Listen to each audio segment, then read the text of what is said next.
Reiss Nelson certainly left his mark on his childhood home. We got this spray paint and we spray painted this little goal. It's my brother's, the judgment's a bit off, you know, it's a small goal. This is the penalty spot I would be kicking it from here. Oh my God! In turn, the community he grew up in has had a lasting effect on Nelson. How you been? How's everything? Yeah? I saw your girl, she's got her kids now, isn't it? Coming from like an estate like this, that's what made me, because I feel like a lot of people don't see the good in this area, but me, like, all the good stuff from me is come from here. Sometimes when I do come back, it's like the younger kids are like, you didn't used to live here, why are you lying? I'm like, what do you mean I used to live number 20 just there? Like, this is my house I used to live at, and then my nan's house was literally number 23. Giving back, you know, I feel like community is all about giving back, and I feel like people from this area just only want to help. When you haven't got so much, people kind of just put their little things to make like a bigger pot, you know, so I feel like that's what's kind of shaped me. My school was just there, you know, so it was pretty quick. Before they had the fence where it wasn't so hard to get in. Normally, I would literally lift up the fence and just crawl under and I'd be in school. And you were still late? And I was still late, it's crazy, isn't it? It's crazy. How's everything? You're not as small as I remember. No, I know, it was here, innit? I just remember him always wanting to kick a ball around. Even at the age of 4? Literally. I remember one time when we would all come into the classroom and I said, wait a minute, where's Reiss? And of course he was outside still kicking a ball. Fast forward 15 years or so, Nelson might not have imagined being here alongside one of his childhood heroes, Ian Wright. Do one thing each so as we can both cut something each. Opening a football pitch he funded so every child has a safe space to play.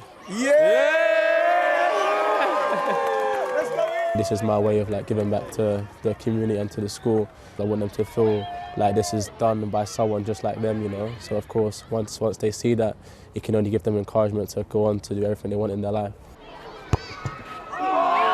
From an estate like this, sometimes people can kind of get swallowed up by their environment. Football's kind of allowed me just to feel free in myself to go on and do anything I want to do, you know. But ultimately, just have the respect of other people and just also just like really being like down to earth and being a good person as well. South London's such a hotbed of talent. I mean, there must have been a few good teams knocking around when you were a kid. Yeah, no, of course. There was a lot of teams, you know, but I feel like South London's good for producing a lot of different players, you know, and I feel like there's a lot of eyes on South London, so that's why even the kids, it gives them a lot of encouragement, a lot of confidence to know that if they're doing really well and doing really good, that teams will always come in to tap them up, you know, so it's nice. One of those you kind of knocked around with when you were a kid was Jadon Sancho. I've seen some lovely pictures of you like playing together when you were sort of, I don't know, 6, 7 years old. How long have you known him? I think I've known Jadon for a long, long time. Funny, I actually met him, my granddad had like a Jamaican shop just off the road, and he always used to say, there's this kid called Jadon that always comes and eats in here, but he's always on his own or with his sister, and he claims he plays football. Like, you need to come in and kind of like show him the area and stuff, you know. And at the time, Jadon was kind of like a quieter kid, you know, and I was more like outgoing. I would always be on the area and stuff, you know. And then it was just this one summer, I kind of told him to come with me to the youth games. From that day, we've just been very, very close friends ever since, you know. And it come from playing football, which is such a happy story and a good story to tell. Yeah, you still speak to him a lot now? Yeah, I spoke to him all the time. I spoke to him like last night as well, so we still have a good relationship. And of course, he's just doing so well, and it's good to see that he's come from the area like South London, where it's good. At the age of 8, Nelson was signed by Arsenal.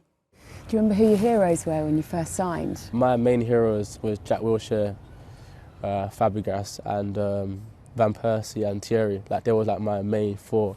Jack was like one of the first youngsters to actually break through, and in my head I always said to my brother, I want to be the next one to kind of do it, you know. Arsene Wenger handed Nelson his debut at 17. Loan spells at Hoffenheim and Feyenoord have followed before a return to Arsenal this season. I feel like everyone's path's different, you know, and I feel especially for mine, I feel like I kind of got into the limelight kind of too quick, I would say, you know. I made my debut when I was 17. I was training with the 13 when I was 15, you know, so sometimes in my head I kind of thought like I kind of already made it at that young age, you know, so sometimes I would just, my professionalism wasn't the best, you know, I could say. Really? Yeah. What, in terms of? Just in terms of maybe my timekeeping, if there was a meeting or something, if there was the extra gym, I would maybe say no or stuff like this, you know, but this is something, when you're at that young age, you don't really realise doing the ice bath after the game is only going to help you recover quicker, and stuff like eating the right foods at this time is only going to help you. You know, sometimes you might feel like, no, let me just go home and play PlayStation, or let me just go home and talk to my friends. You know, where now it's a thing where every detail I can do to improve myself, I'm going to do it, and only because it's only going to help me. It was interesting. I spoke to Arteta on Friday, and but we look back over the game since he took over. First game he ever managed, there's only 3 people that are still at the club. Yeah, I know, and you're one of them. I know, it's crazy to see, but I feel like he has a plan in his head what he wants to do with the team, you know, and I feel like you see it now. I feel like he's building a team that really understand the philosophy and the way he wants to play, and I'm just happy to be a part of it, really. Appearances in the Premier League have been limited for Nelson this season, but when called upon, he's delivered. Talk to us about that Forest game. You've gone a long while, hadn't you, since you'd scored, and then there you were with an opportunity because Saka had gone down. And yeah, of course, it's not the best way to make an appearance, but of course you have to be ready. You know, of course, I was on the bench and I was just thinking maybe I don't come on today. You know, so I was just warming up as normal. Then Saka went down, and Saka gets fouled quite a lot. You know, so if he does go down, it's like, okay, Saka's down, but he's going to get back up. You know, but this one, I think he really got hurt. You know, so the thing where I was thinking they might have put someone else on, so I was really relaxed, you know. And then the man said, "No, Reiss, you're coming on, get ready," you know. So I was just like, all right, like this is like kind of my time to prove myself and do what I can do, you know. And I'm just happy that the day planned out to be an amazing day, getting 2 goals, 1 assist, and like just going on from that. And I felt like I gained confidence from playing that game, and just happy that it's gone on now. And there you are, top of the league.